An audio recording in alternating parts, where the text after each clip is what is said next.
একটি exclusive audio আপনাদেরকে শোনাবো। যে গল্পগুলো আমরা শুনছিলাম, নানা কথা বলা হচ্ছিল যে বিডিআর বিদ্রোহের নামে যে হত্যাকাণ্ড, তখন সেই মুহূর্তে পতিত শেখ হাসিনার সাথে মেজর জেনারেল শাকিল, যিনি বিডিআর এর মহাপরিচালক ছিলেন, তার সঙ্গে টেলিফোন কথোপকথন হয়েছিল।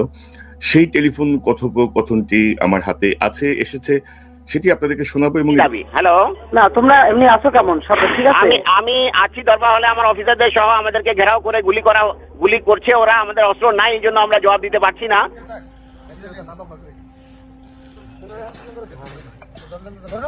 দর্শক, পিলখানা বিডিআর হত্যাকাণ্ড নিয়ে এবার চাঞ্চল্যকর এক ফোন রেকর্ড ফাঁস করেছেন সাংবাদিক কনক সারোয়ার। আসসালামু আলাইকুম রহমতুল্লাহি ওয়া বারাকাতুহু। নতুন ভিডিও স্বাগতম। প্রিয় দর্শক শ্রোতারা, আজকে আপনাদের জন্য খুবই গুরুত্বপূর্ণ এক ভিডিও নিয়ে এসেছি, যার কিছু অংশ আপনারা ভিডিও শুরুতে দেখেছেন। এবার দেখবেন সম্পূর্ণ ভিডিও জুড়ে বিস্তারিত। তার আগে ভিডিও অন করে যারা সাবস্ক্রাইব করেছেন তাদেরকে ধন্যবাদ, আর যারা এখনো সাবস্ক্রাইব করেন নাই তাদের কাছে অনুরোধ সাবস্ক্রাইব করে পাশে থাকা বেল আইকনটি চালু করে দেবেন।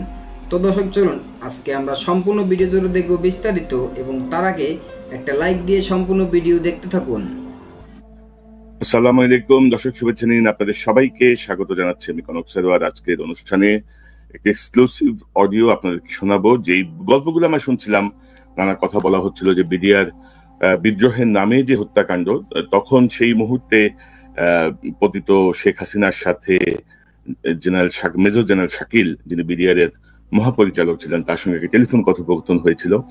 সেই টেলিফোন কথোপকথনটি আমার হাতে এসেছে, সেটি আপনাদেরকে শোনাবো। এবং এটি শুনলে আপনারা বুঝতে পারবেন যে হাসিনার যে ধূর্ততা, হাসিনার যে ঠান্ডা মাথায়, প্রচন্ড ঠান্ডা মাথায় সে যেভাবে মানে জেনারেল শাকিল সহ সে সময়কার বিডিআর কর্মকর্তাদেরকে মৃত্যুর মুখে ঠেলে দিয়েছিল। এবং এই অডিওর পরে আমাদের সঙ্গে একজন সেনা কর্মকর্তা যোগ দেবেন, আপনাদের অত্যন্ত পরিচিত।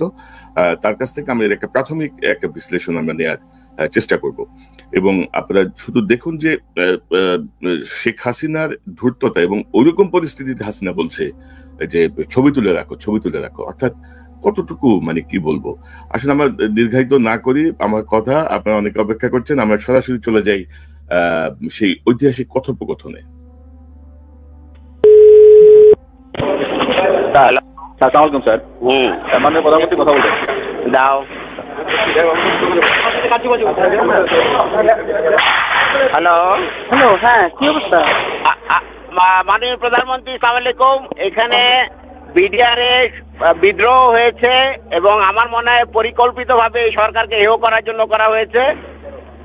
এবং দাবি কিছুই নাই, শুধু যে আর্মি অফিসার চাই না বিডিআর, এইটুকুই দাবি। হ্যালো, না তোমরা এমনি আছো কেমন? সব ঠিক আছে?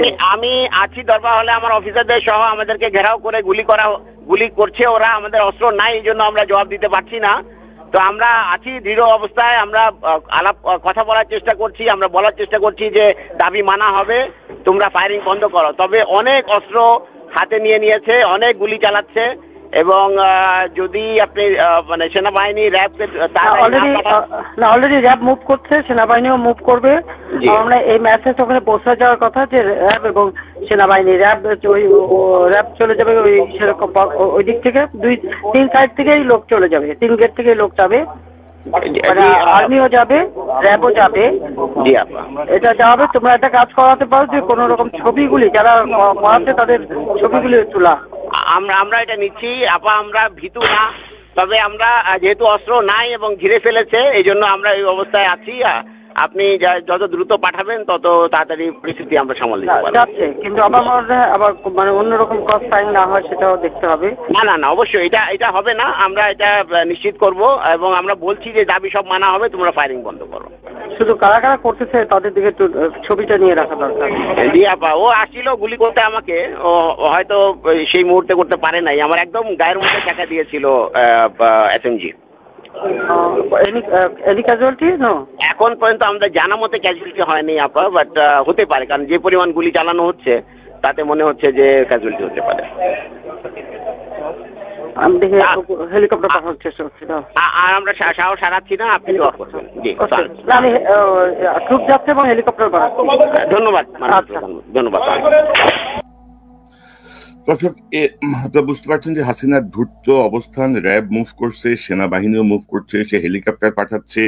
এবং তার কথোপকথন আপনারা বুঝবেন যে সে মোটামুটি জানতো যে কি হচ্ছে, এবং সে দেখুন সে বলছে যে কেন ক্রস ফায়ার না হয়। একে তাদের হাতে অস্ত্র নাই, কিন্তু তারপরেও হাসিনার যারা খুনি তাদেরকে রক্ষা করার জন্য সে কিন্তু তৎপর। এই লাইনটি যদি লক্ষ্য করেন, যেন মানে পাল্টা গুলি বা ক্রস ফায়ার যেন না হয়, সে তাদেরকে রক্ষা করতে চায়। এবং অবশ্যই মানে সেলিউট করার যোগ্য মেজর জেনারেল শাকিল, যিনি এই গুলি শব্দের মধ্যে বসেও তার যে মনোবল এবং তার যে দৃঢ় অবস্থান যে শুধুমাত্র অস্ত্র নাই, খালি হাতে এই পরিমাণ গোলাগুলির মধ্যে অস্ত্র হাতে, উদ্ধত অস্ত্র হাতে একটি বিশৃঙ্খল মানে বাহিনীর মাঝখানে বসে তিনি যে দৃঢ়তার সঙ্গে কথা বলেছেন, আমরা আসলে তাকে সেলিউট করি, আমরা তার বিদেহী আত্মার শান্তি কামনা করি। দর্শক, এই অডিওতে আপনারা যেটি শুনলেন, ঠিক সেই সময়টায় বিডিআর গেটের বাইরে ছিলেন আমাদের আপনাদের অত্যন্ত প্রিয় মানুষ মেজর সুমন আহমেদ, আমার অন্য চ্যানেলের নিয়মিত অতিথি। সুমন ভাই, অডিওটা আপনি শুনেছেন, এবং সেই সময় আমি আপনার যে দীর্ঘ ইন্টারভিউ আমার এখানে আছে, সেখান থেকে আমরা জানি যে সেই সময় আপনারা অলরেডি বিডিআর এর গেটে অবস্থান করছিলেন, অর্থাৎ পিলখানার গেটের জাপান বাংলাদেশ ফ্রেন্ডশিপ হসপিটালের আশেপাশে আপনাদের অবস্থান ছিল। এই অডিওটাকে আপনি কিভাবে বিশ্লেষণ করবেন, বা আপনার পর্যবেক্ষণ কি অডিওটা নিয়ে? আসসালামু আলাইকুম। এই ধরনের একটা কনভারসেশন বা কথাবার্তার কথা আমরা জানতাম পরবর্তীতে। বিডিআর হত্যাকাণ্ডের ঘটনার দিনগুলোতে আমরা জানি নাই, বাট তার পরবর্তীতে আমরা অবশ্যই জানি। এখন আমরা একটু ফিরে যাই যে সেই সময়টাতে কি ছিল। 25 তারিখ সকালে যেই সময়টাতে আমি ধরে নিচ্ছি কনভারসেশনটা হয় বা হয়েছে, সেই সময়টাতে ব্র্যাবের 2টা ডিটাচমেন্ট জিকাতলা এবং নিউ মার্কেটের গেটের কাছে আছে, এবং একটা ডিটাচমেন্ট তখন ঢুকবার চেষ্টা করছিল, কিন্তু র্যাবের তৎকালীন এডিজি অপস পরবর্তীতে মেজর জেনারেল রেজানুর খানের সুস্পষ্ট নির্দেশ ছিল ভিতরে ঢুকা যাবে না, সেই কারণে কিন্তু ভিতরে ঢুকতে পারে নাই। ক্যাপ্টেন শফিকের আন্ডারে যেটা ছিল, যে তারা তখনও কিন্তু গোলাগুলি ওইভাবে কখনোই শুরু হয় নাই, 1-2টা হালকা গুলি হচ্ছে। এবং নিউ মার্কেটের গেটের দিকে কিন্তু মেজর জসিমের নেতৃত্বে আর্টিলারির যেই কোম্পানিটা, সেটাও অবস্থান নিচ্ছে। আর আমরা তখন জিকাতলা গেটের সামনে 4 বেঙ্গল আমার কোম্পানি, আমরা অবস্থান নিচ্ছি। ধন্যবাদ এতক্ষণ সাথে থাকার জন্য। প্রিয় দর্শক শ্রোতারা, এরকম নিত্য আপডেট নিউজ পেতে আমাদের সাথে থাকবেন। এবং আজকের ভিডিও এই পর্যন্ত। নতুন কোনো ভিডিও কথা হবে নতুন কোনো বিষয় নিয়ে, ততক্ষণ ভালো থাকবেন, সাথে থাকবেন। আসসালামু আলাইকুম, আল্লাহ হাফেজ।